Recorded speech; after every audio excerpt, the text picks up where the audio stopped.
Hai. So hari ni kita nak tengok mengenai spanning tree protocol.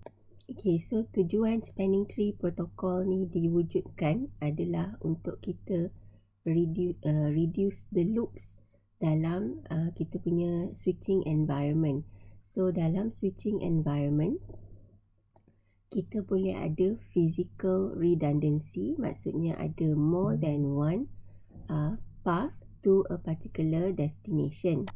Tetapi dalam environment switched LAN, Ethernet LAN yang menggunakan switch yang dekat layer 2, cara switch tu behave akan membuatkan kalau kita ada more than one path to a particular destination, then dia akan membuatkan a broadcast storm. Okay, so bila dia broadcast storm, akan tinggikan bandwidth dan cause congestion. Jadi kita nak memang ada physical redundant path, tapi pada satu masa hanya ada satu logical path. So switch ini akan run spanning tree protocol untuk disablekan secara logical path-path yang redundant. So dia akan tinggalkan satu sahaja active logical path. Okay, so kita tengok topology contoh ni, kan? Daripada segmen yang ini, okay, nak ke segmen yang ini, okay, ada dua path. Okay, kalau kita assume yang ni belum di-disable kan, okay, so ada dua path, satu melalui jalan ini, satu melalui jalan ini. Okay, so kita patah balik kepada bagaimana switch berfungsi. Okay, so bila S2 ni, okay, terima sesuatu frame daripada segmen ini, okay, dan destination dia adalah nak ke segmen ini. Okay, katalah ambil contoh PC2 nak hantar kepada PC4. Alright, okay, so switch 2 kalau kali pertama dia nak isi MAC address table, okay, dia akan bertanya kan, dia akan buat address learning. Okay, so bila dia buat address learning, daripada port 18 dia terima, dia takkan hantar, tetapi dia akan forward out kepada dua yang ini. Okay, so satu dia discover dululah, this is in a different segment. Okay, so dia akan forward out all the ports except the ones that it came from. So dia forward di sini juga, forward di sini juga. Okay, so dia tengok destination MAC address. So it will be asking, do you own the MAC address this. Okay, so bila pertanyaan itu dihantar ke sini dan dihantar ke sini, okay, switch 3 juga dia akan forward out from the port that it does not come from. So yang ni dia masuk, so dia forward out ke sini. Okay, switch 1 akan terima 2 copy of the query. Okay, but that's fine. Okay, tak apa. Then dia akan tanya juga ke sini. Kan? So sebab ini masuk sini, ini masuk sini, so dia akan tanya ke sini. Forward out from port yang bukan diterima. Okay, jadi kalau pertanyaan address learning query tu daripada sini, dia akan forward out sini dan sini. Kalau datang daripada sini, dia akan forward out ke sini dan ke sini. Okay, so nampak ada dua hala yang dihantar query yang berkaitan switch lah, yang berkaitan dengan PC ni. Okay, fine, no problem. Okay, jadi PC ni dia tengok dia punya destination MAC address adalah dia punya. So bila dia punya, dia pun jawab, okay, yes, that's me, that belongs to me. Right? Okay, so now switch ni pun bila dia terima jawapan ni, dia akan forward out semula. Okay, dan bila dia forward out, okay, dia unicast query address learning ni, tetapi sebab ada pertanyaan daripada dua port, jadi dia akan forward out both of these ports. Dan switch ni pun akan forward out semula jawapan tu. Okay, jadi bila jawapan datang daripada sini, okay, switch 2 akan baca, untuk saya hantar forward frame ke MAC address PCA, saya perlu forward out ke Ethernet 1 sebab jawapan datang daripada sini. Tetapi akan ada satu lagi kopi yang datang ke sini dan kata kalau you nak hantar ke MAC address PCA, hantar kepada saya, which means dia sepatutnya letak dalam MAC address table fast Ethernet 02. Jadi dalam MAC address table dia akan ada flapping. Sekejap dia record kat sini, sekejap dia record kat sini. Okay, so tu satu. Okay, kemudian sementara dalam MAC address table, kalau ada dalam fast Ethernet 1, jadi bila selepas ni dia hantar frame, tak perlu rujuk buat pertanyaan address learning, dia just rujuk MAC address table. Okay, tetapi meanwhile masa dia jawab tu, sekejap dia akan hantar ke sini dan dapat jawapan daripada sini, tapi sekejap lagi dia akan hantar ke sini dan dapat jawapan daripada sini. Jadi sentiasa MAC address table berubah, dan bila dia berubah tak ada jawapan, dia akan hantar broadcast lagi, dia akan tanya. Okay, since kita tahu situation ni kalau kita dah disable, dia akan sentiasa flapping. Jadi MAC address table ni untuk dia belajar siapa sebenarnya port yang mana yang boleh saya guna untuk forward ke MAC address PCA, dia akan sentiasa hantar broadcast. Okay, so ini yang membuatkan broadcast stop. Okay, dan keadaan MAC address table ni sentiasa akan dalam instability.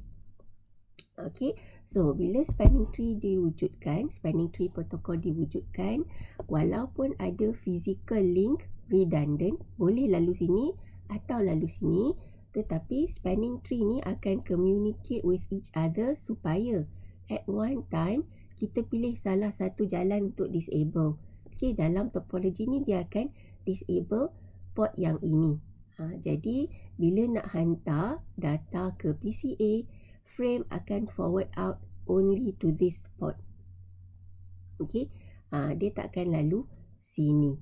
Tetapi the minute this link down, something happens to it, then dia akan enablekan balik address learning dan this port will be enabled again. Jadi physical link kita tak, seolah-olah kita tak terminate kabel ni, tetapi dari segi logical link hanya ada satu sahaja link active at one time. The other or more than one tu yang akan being disabled.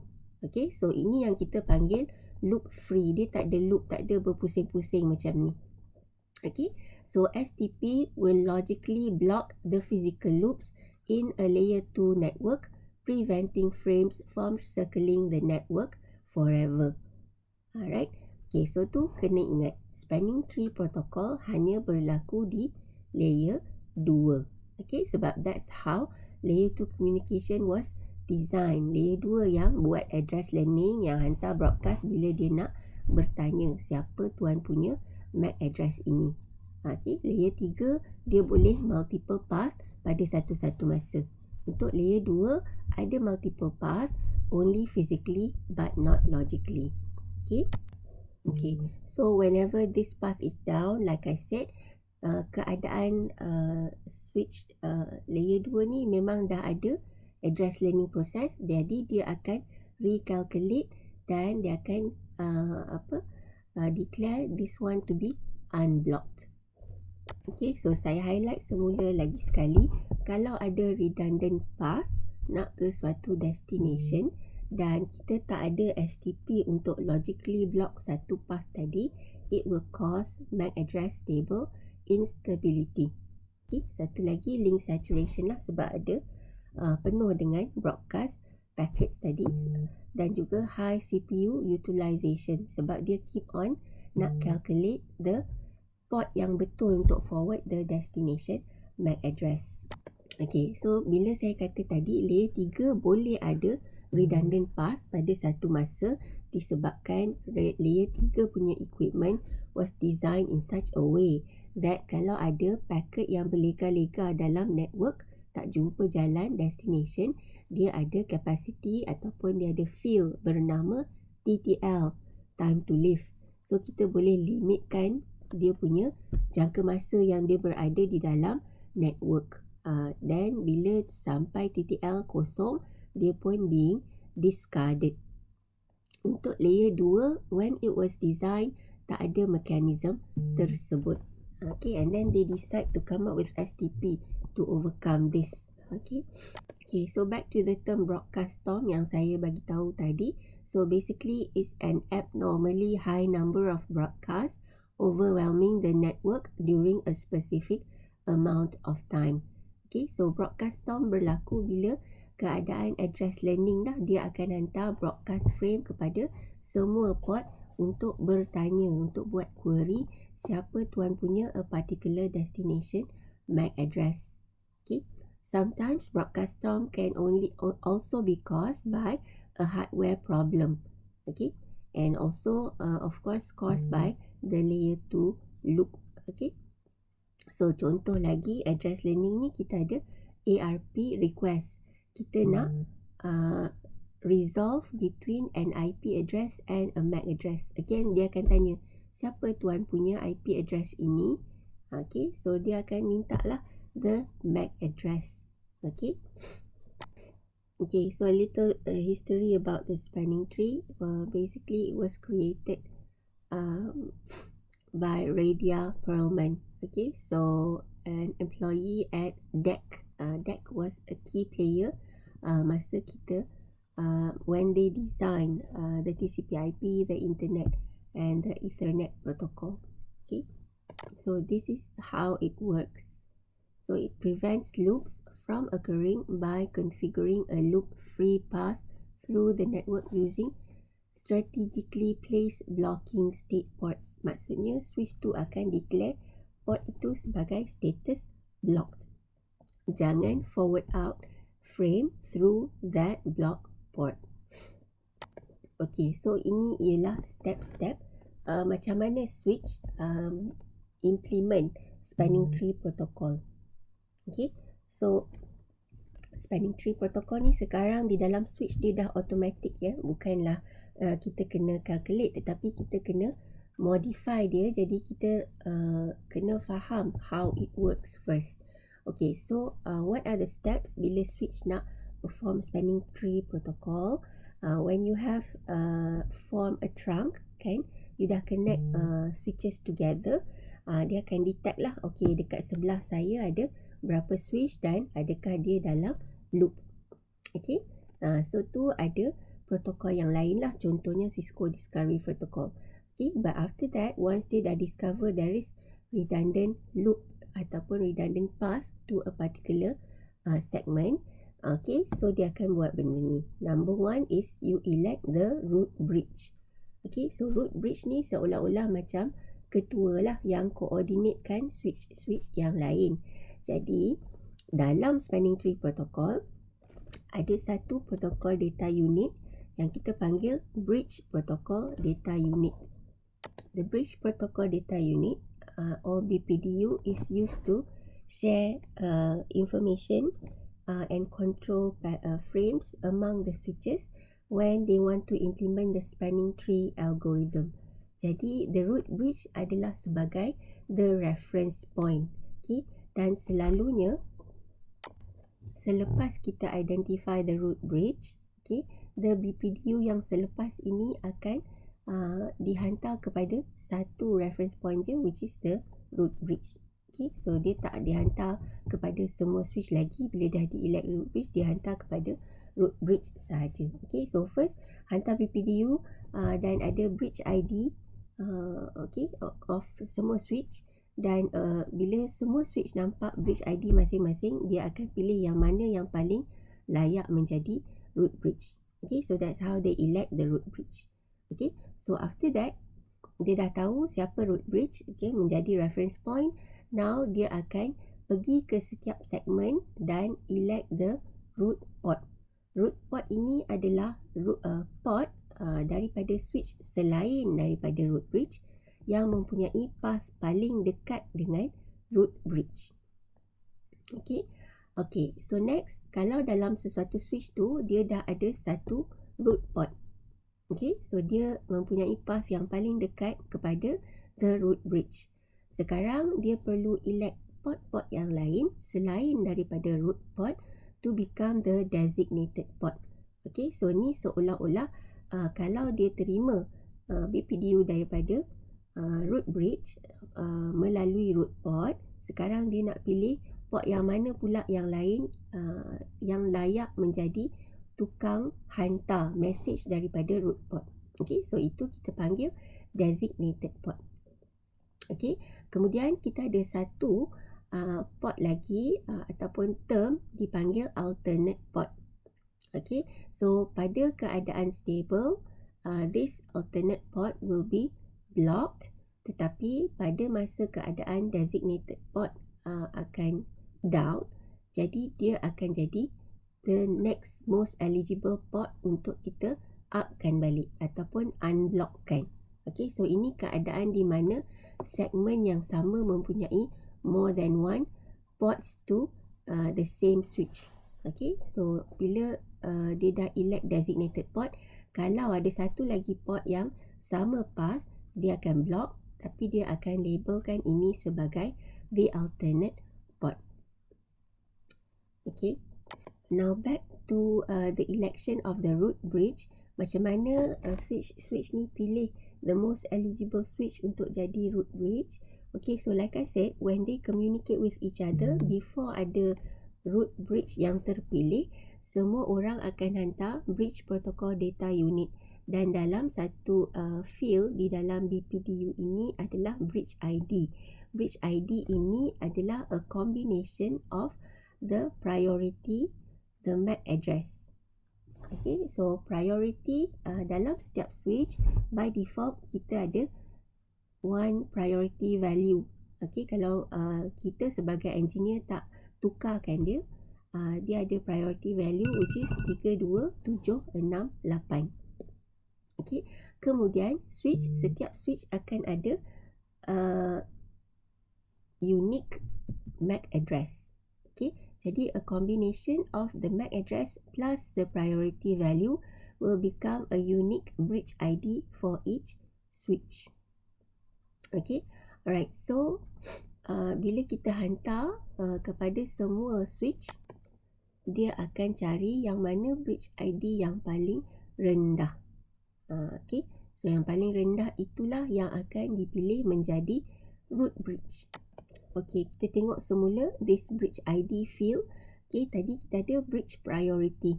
Okay, so by default dia ada value 32768. Okay, then the possible value adalah ini 0261440.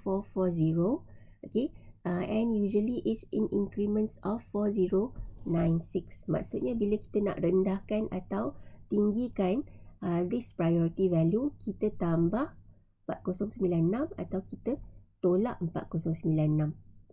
Okay, so kalau kita compare, ada bridge priority yang 32768 dengan bridge priority dengan kosong value dia, kosong ni akan menang. So maksudnya bridge priority yang lebih rendah lebih bagus. Okay, next kita ada extended system ID. It's basically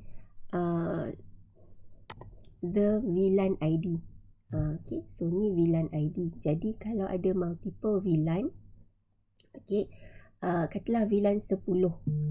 Jadi untuk VLAN 10, the bridge priority will be 32768 campur 10.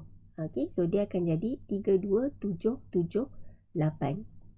Alright, sebab nanti kita akan tengok bahawa spanning tree protocol kita boleh ada more than one instance. Okay, macam copy lah. Okay, so satu STP untuk VLAN 1, satu STP untuk VLAN 10 contohnya. Jadi the block port for each VLAN may not be the same. So it may be different. So VLAN 1 lalu path lain daripada VLAN 10. Okay, jadi extended system ID or the VLAN ID akan help determine the bridge priority. Okay, so again saya ulang, contoh kalau kita ada VLAN 20, jadi the priority untuk VLAN 10 punya spanning tree protocol adalah the default value which is 32768 campur dengan 20, jadi 32788. Okay, alright, next is the MAC address. Okay, so ini kegunaan dia, kenapa dia tambah dalam bridge ID adalah untuk menjadi the tiebreaker. Okay, so katalah dua switch yang berbeza, they have the same priority and have the same extended system ID or VLAN ID. Kan, sebab kalau switch by default, factory default adalah 32768. Kemudian dua-dua switch kita configure dengan VLAN 20. Jadi they will both have the bridge priority of 32788. Jadi kita perlukan tiebreaker, kita tambah MAC address menjadi bridge ID. Jadi yang ni confirm unique. Okay, dan kita akan ambil the lowest in the BID. So MAC address yang rendah lah yang akan jadi tiebreaker. Okay, so itu dia untuk the election of the root bridge. Okay, so ni satu contoh topologi. Kita tengok macam mana proses the election of the root bridge. Okay, so once you dah successfully created the trunk with each other, the switches will send BPDU. Okay, salah satu field dalam BPDU adalah the bridge ID. Okay, so ni kita tengoklah a combination of the priority and the MAC address which will become their bridge ID. Satu field lagi dalam BPDU ini adalah root bridge ID. Okay, so pada kali pertama kita belum lagi identify siapa yang jadi root bridge. Semua switch ni akan letak bridge ID masing-masing sebagai root bridge ID. Maksudnya dia assume diri dia lah root bridge. Okay, sebab dia belum kenal kawan-kawan dia lagi. Jadi dia assume diri dia sendiri. Orang ni kata dia root bridge, orang ni kata dia root bridge, orang ni kata dia root bridge. Okay, and then dia akan exchange the BPDU with each other. Masing-masing baca the BPDU. Okay, once dia terima BPDU daripada sini, dia akan tukarlah. Pada masa sekarang dia compare antara bridge ID dia dengan bridge ID yang ni, siapa yang lebih rendah. Okay, so then dia akan tukar the root bridge ID. Kemudian katalah selepas tu dia terima BPDU daripada switch ini, dia compare semula dengan root bridge ID yang current. Adakah lebih rendah, dia akan tukar. Kalau tidak rendah, lebih tinggi, maksudnya dia takkan tukar, dia ignore je lah. Okay, dan bila semua orang dah dapat the identity of the root bridge, then we say that we have elected the root bridge. Okay, so now kita dah ada satu reference point. So kita tahulah siapa yang boleh elect sebagai root port dan designated port. So dalam situation ini dalam topology ni it's obvious lah. Okay, sebab priority tak sama. Okay, so ini 32769 sebab kita assume di sini hanya ada satu VLAN, which is VLAN 1. Tak ada VLAN lain. VLAN 1 is the default VLAN kan. Okay, so ni priority juga 32769. So they will not become the root bridge because this priority is lower.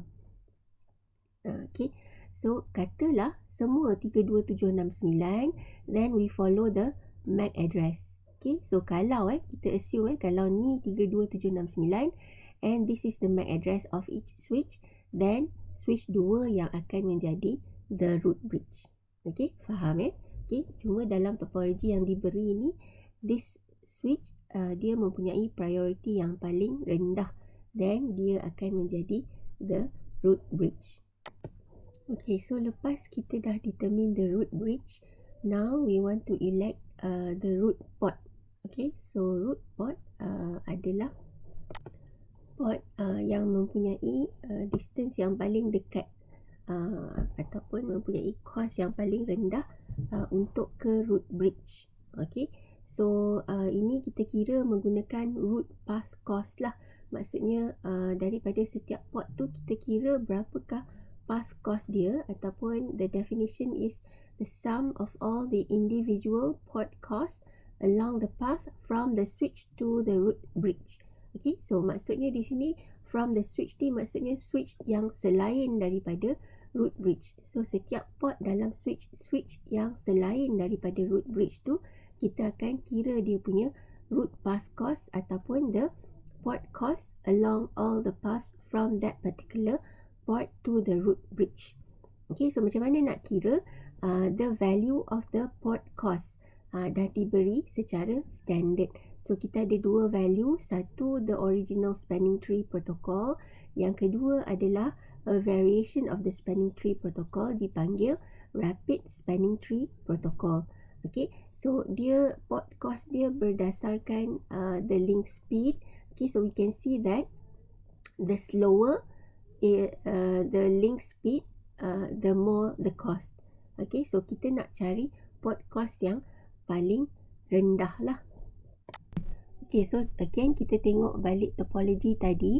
Kita dah elect root bridge which is switch 1. Sekarang kita ambil kira point of view switch 2 untuk kita pilih yang mana yang layak menjadi root port.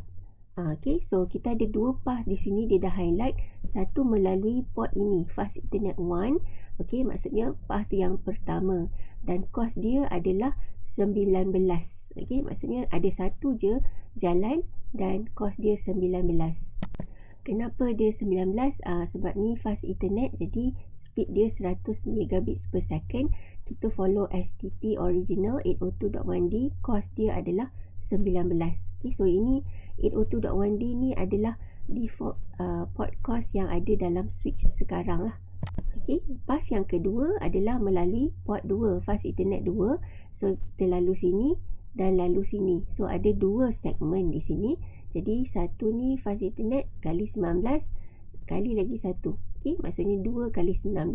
So the path cost will be 38. So the lowest path cost from switch 2 adalah 19 melalui fast ethernet 01. So this will be the root port. Okay, so sama juga dengan switch 3. Okay, satu path adalah melalui fast ethernet 1, cost dia 19. Satu path lagi melalui fast ethernet 2, cost dia 38 juga. Okay, jadi untuk switch 3, this will be the root port. Okay, now kita dah elect root port, it's time to elect the designated port. Okay, so designated port ni kita tengok dari segi segmen. Setiap satu segmen hanya boleh ada satu designated port. Okay, so tugas dia designated port ni maksudnya dia ambil message datang daripada root port, okay, yang datang daripada root bridge. So tugas dia adalah untuk sebarkan kepada sesuatu segmen. Jadi hanya boleh ada satu designated port dekat setiap segmen. Okay, so just for reminder, dekat root bridge semua port-port dia adalah dikira sebagai designated port. Okay, so once kita dah tengok bahawa ini adalah designated port, kita tak boleh elect designated port yang lain lah.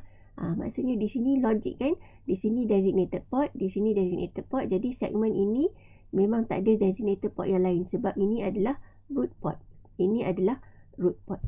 Okay, cuma segmen yang tinggal sekarang adalah segmen ini. Jadi between fast ethernet 2 di switch 3 ataupun fast ethernet 2 di switch 2, yang mana satu yang layak. Okay, so rule dia adalah on segments between two switches where neither of the switches is the root bridge, the port on the switch with the least cost path to the root bridge is a designated port. Okay, so katalah ini, port ini, dia belong to switch 2 dan the least cost path daripada switch 2 nak ke root bridge adalah 19. Port fast ethernet 2 di sini belongs to switch 3 dan switch 3 ni dia punya least cost path to the root bridge adalah 19 juga.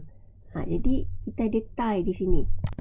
Kalau ada tie, kita akan elect the port that belongs to the switch with the lowest bridge ID. Okay, so kita patah balik kepada dia punya bridge ID. Bridge ID switch 2, priority dia 32769, MAC address dia A011. Yang ini priority 32769, MAC address dia A022. Jadi kita pilih switch 2 lah yang mempunyai lowest bridge ID. Therefore fast ethernet 2 ni yang akan dijadikan designated port untuk this segment. Okay, so then dekat semua segmen kita dah ada designated port, kita dah elect root bridge dan juga root port. Jadi tinggal di sini sahaja. Segmen ini dah ada designated port, So the port, this one port, dia is neither a root bridge nor a designated bridge. Not a root port, neither a designated port. So it will become an alternate port. Okay, once they become alternate port, it will be block ataupun status blocking. It will not forward any Ethernet frames. Okay, so essentially sekarang kita nak pergi ke destination ini, hanya ada satu jalan lah, maksudnya melalui sini. Okay, tak boleh lagi melalui sini. Okay, so on all other cases, kalau kita ada equal cost path to the root bridge, dia akan jadikan this criteria sebagai tiebreaker. So first kita tengok lowest sender bridge ID, and then the lowest sender port priority, and then the lowest sender port ID. So contoh macam mana kita nak tengok mengenai multiple equal cost path untuk kita elect menjadi root. Tengok topology ini pula, kita ada 4 segmen. Okay, so untuk switch 3 ini dah jadi root port, untuk switch 4 ni dah jadi root port, which is obvious lah, ni path cost dia paling rendah. Untuk switch 2 pula, sama ada fast Ethernet 1 ataupun fast Ethernet 2. So kalau kita tengok, the possibility adalah 1, 2, which is 38, 1, 2, 38 juga. So dia ada multiple equal cost path to the root bridge. Okay, so back to the criteria ini. Okay, untuk jadi tiebreaker, so kita tengok yang first, the lowest sender BID. Sender di sini maksudnya sender of a BPDU. Okay, so katalah switch 4, dia hantar BPDU ke switch 2 untuk mengatakan the root bridge adalah switch 1. Jadi bridge ID dia adalah ini. Okay, then kalau on port fast Ethernet 2, the sender BID for the BPDU adalah datang daripada switch 3 and the bridge ID adalah ini. So kita akan cari yang lowest lah, mengikut nombor ni 55 dengan 11. Jadi 11 lah menang. Okay, so port ini yang akan jadi root port. Okay, since kita dah calculate designated port di sini, so this segment port fast Ethernet 2 di switch 2 will become the alternate port. Okay, tengok pula topology yang ini.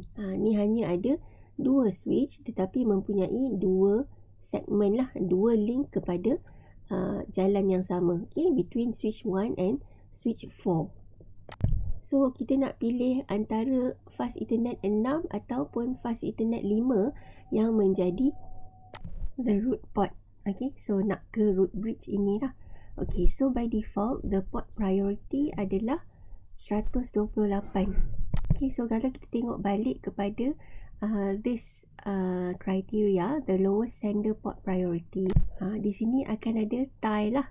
Okay, jadi kita bila ada tie, kita akan go to the next criteria, which is the lowest sender port ID. So kalau kita tengok sini, port ID ni straightforward lah. Kalau kita tengok port 1 dengan port 2, maksudnya port 1 lebih rendah. So this will be elected as the root port. Okay, so the tiebreaker here is the sender port ID. Okay, bukan receiver. Okay, sender di sini maksudnya kalau orang ni yang hantar BPDU kepada switch 4. So after that, dekat segmen ini kita dah ada designated port for both. So this one is the root port, this will be the block port ataupun alternate port. Okay, so dalam proses dia nak discover tadi siapa jadi root bridge, nak elect the root port, the designated port and the alternate port, the switches keep track of 3 timers untuk dia make sure this spanning tree protocol topology kekal ataupun masih valid. Okay, so kita tengok satu, the first timer is the hello timer. Okay, so this is the interval between BPDUs. So berapa kerap the switches will send BPDU to each other. The default is 2 seconds, tapi kita boleh configure untuk modify the timer between 1 and 10 seconds. The second timer is called forward delay. So the forward delay is the time that is spent in the listening and learning state. Maksudnya the time that is spent between changing from the listening to the learning. Listening means dia receive dulu BPDU. Okay, after that dia akan move to the learning state. Okay, so the forward delay timer is 15 seconds, but also kita boleh modify the value should be between 4 and 30 seconds. The third one is the max age timer. This is the maximum length of time that a switch waits before attempting to change the topology. Okay, katalah satu link down, memang dia rosak. Okay, jadi dia akan start the max age timer untuk tengok how long it should wait before declaring that kita mesti tukar spanning tree protocol topology. Okay, mungkin kita perlu unblockkan the alternate port. Okay, so the default value is 20 seconds. You can modify this between 6 to 40 seconds. So untuk tukar ni, kita tukar the timer on the root bridge. So tadi kita ada sebut mengenai forward delay timer, the time that it waits between changing to listening to learning. Okay, so sebenarnya dalam switches, bila dia run spanning tree protocol, dia ada beberapa port state lah. Okay, the first one is blocking. So kali pertama kita connected to each other, maksudnya switches ni connected to each other. Semua port tu dia takkan hantar frames. Okay, so this is blocking, and dia hanya receive BPDU. Okay, so bila blocking maksudnya it won't send data frames, tapi dia masih hantar BPDU untuk establish the spanning tree protocol topology. So dia akan berada di dalam keadaan receive only. Okay, so dia hanya terima BPDU, and the MAC address table will be empty lah, there's no update. Okay, the next is changing from listening. Okay, so all the switches will start to listen. Ni after the timer has ended lah. Kan, blocking state ni. Jadi the timer untuk the next state, dia pun start dengan listening. Now dia start send BPDU juga. Masing-masing akan hantar BPDU yang mengandungi bridge ID information. Okay, pada masa ni still there is no establishment of MAC address table or sending any data frames. Next, after that, once you have received all the BPDU, okay, dia akan dalam state learning. Di sinilah di mana kita akan update MAC address table, because dia dalam state learning. Dia nak tahu MAC address mana datang daripada port mana. Okay, so after that it will become forwarding. Ini kalau kita dah establish siapa jadi root bridge, siapa jadi root port dan designated port. Okay, so dia akan change from learning to either forwarding ataupun blocking. Okay, after that it will change to disable. Okay, so ini blocking lah. Forwarding ni kalau dah jadi designated atau root port. Okay, so now dia boleh start hantar data frames sebab kita dah establish between the forwarding or the block port. Okay, so saya ada mention tadi dekat setiap switch, kalau dia ada more than one VLAN, there can be multiple copies of the spanning tree. Okay, so maksudnya kita panggil ni instance lah, right? So ini dipanggil Per-VLAN spanning tree. Setiap VLAN ada satu version of the spanning tree. Jadi dia punya root bridge, dia punya root port, designated port can be the same for all VLAN, but it can also be different. Okay, so this makes it possible to have different root bridges for different sets of VLANs. Maksudnya kemungkinan trafik daripada VLAN 10 lalu jalan yang berbeza daripada VLAN 20. So this is the advantage of having multiple paths. Okay, kita ada physical link yang redundant, tetapi dari segi logical link hanya ada satu. Okay, so in essence traffic akan stable lah, tak akan loaded dekat hanya satu path sahaja, sebab mungkin trafik untuk VLAN 10 lalu jalan lain, trafik untuk VLAN 20 lalu jalan lain. So dia akan membantu untuk reduce congestion. Next, kita tengok the evolution of STP. Okay, beberapa version of spanning tree protocol. Okay, so the original spanning tree protocol, kita panggil dia sebagai IEEE 802.1D. Okay. Then kita tengok the next evolution. Okay, so as the switches becomes more sophisticated, kita ada improvement sedikit lah. Okay, so next kita ada PVST Plus, yang ni Cisco proprietary. Maksudnya Cisco cuba untuk enhance the original spanning tree protocol. Okay, so dia ada benda-benda ni lah. Okay, no, ini adalah additional features untuk membantu karakteristik spanning tree protocol. Okay, then we have rapid spanning tree protocol. This is an open standard. So, dia punya standard dipanggil IEEE 802.1W. Okay, macam nama dia rapid spanning tree protocol. So, dia aim untuk improve the convergence time. Lagi cepat kita jumpa satu path yang stable. Okay, then Cisco pula tambah enhancement kepada RSTP. Ini dipanggil Rapid PVST Plus. Okay, then we also have multiple spanning tree protocol and also MST. MSTP is the open standard IEEE and MST is the Cisco implementation of the MSTP. Okay, so nanti kita akan tengok lah.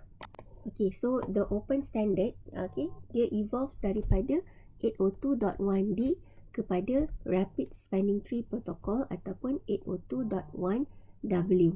Okay, so Rapid Spanning Tree Protocol ni masih backward compatible lah. Maksudnya kalau is connected to hanya switch yang hanya support 802.1D, dia masih boleh berfungsi. One feature that you need to remember about RSTP adalah dia punya convergence times lah. So dia improve dari segi convergence time dengan buat convergence lebih cepat. Let's compare between STP and RSTP. So apa improvement dia? Satu adalah daripada 5 STP port states, dia dah menjadi hanya 3. Okay, so the process of changing between the port states sudah berkurang lah. Okay, dia hanya tinggal discarding, learning and forwarding. Lagi satu, RSTP dia pecahkan block port ni menjadi backup port ataupun alternate port. Okay, so apa beza alternate port dengan backup port? Alternate port adalah the blocking port bila hanya ada satu path between these two switches dalam satu segment. Okay, kalau backup port, this is the block port when you have redundant path between two devices. Okay, backup port ni selalunya bila kita connect kepada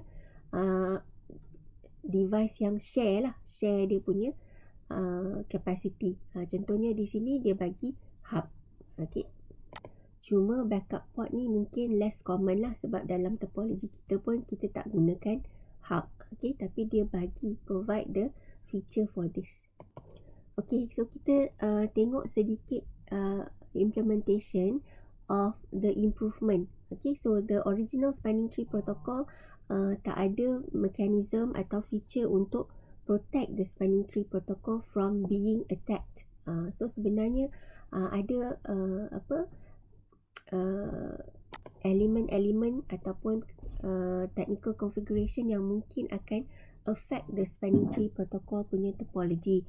Dalam keadaan production environment, kalau dalam business kita tak nak orang tukar lah kita punya spanning tree protocol topology yang dah stable.